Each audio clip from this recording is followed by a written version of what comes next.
I was out early catching a heap of herring at a local rock wall. I was chucking them out to my right on a chopped in half on a paternoster, and then I had another rod with a bait runner chucking them out live. I was using basically just gulp worms on a long shank hook.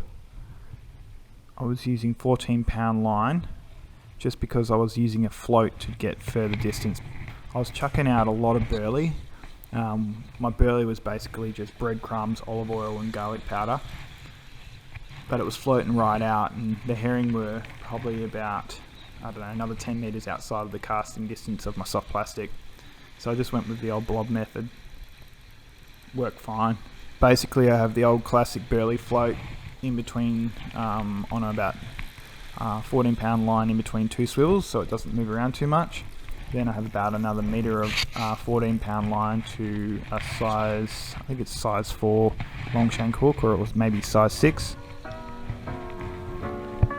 And just really just casting them out. You can see it has to go quite out far because I could see them bubbling up a bit further out, eating the burley. Just slowly wind it in, bang.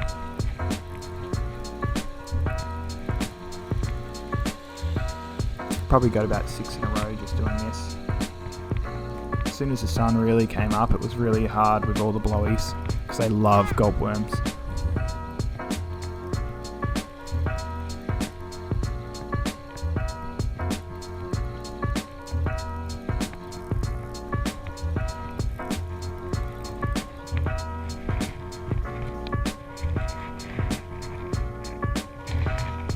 I had two 7.0 live bait hooks snelled, and I was running, I think it was 40-pound line. So I put one through the roof of the mouth and then one about midway up the body. Sometimes you just got to move the scales around a bit.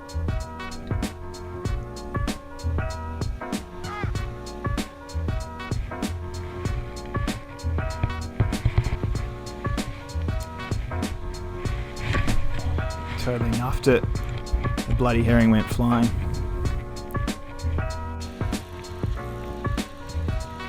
Luckily the herring was still on, I was able to catch another one. I probably should have bought like an aerator bucket to keep them in, but I was catching them well enough. And it's just more shit you got to carry around the rocks.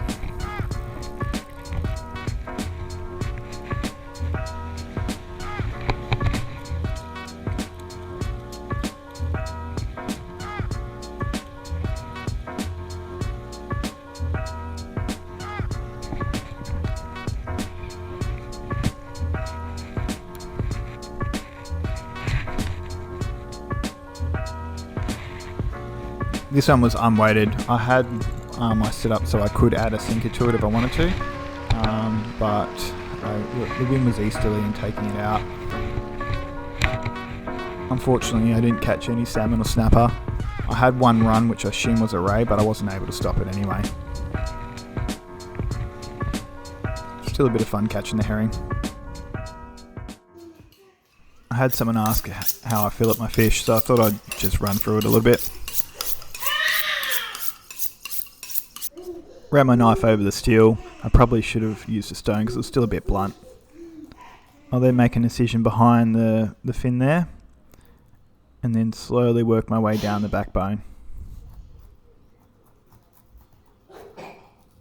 Once I get on the other side of the gut cavity, I push the blade through the other side,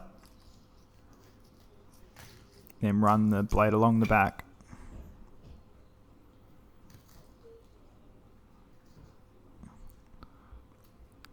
I then slowly work the fillet over the top of the rib cage.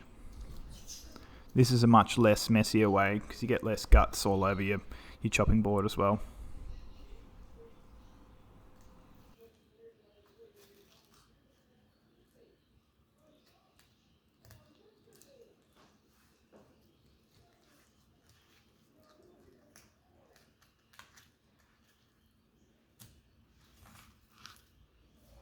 The probably easier and quicker way to do it is just to make the same incision, grab the end of the fish and just run your blade up the backbone and just crack it right through the ribs.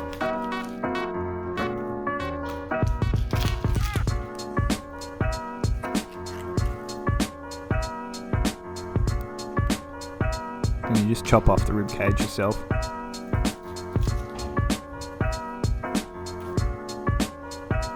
I'll then make a small incision when the skin's still on, just where the little pin bones are.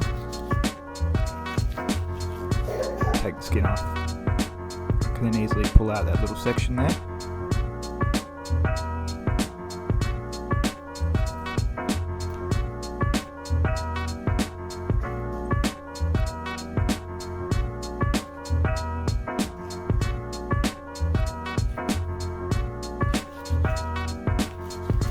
Bit of breakfast there. I'll probably save the frames. I usually freeze them up and use them for belly later.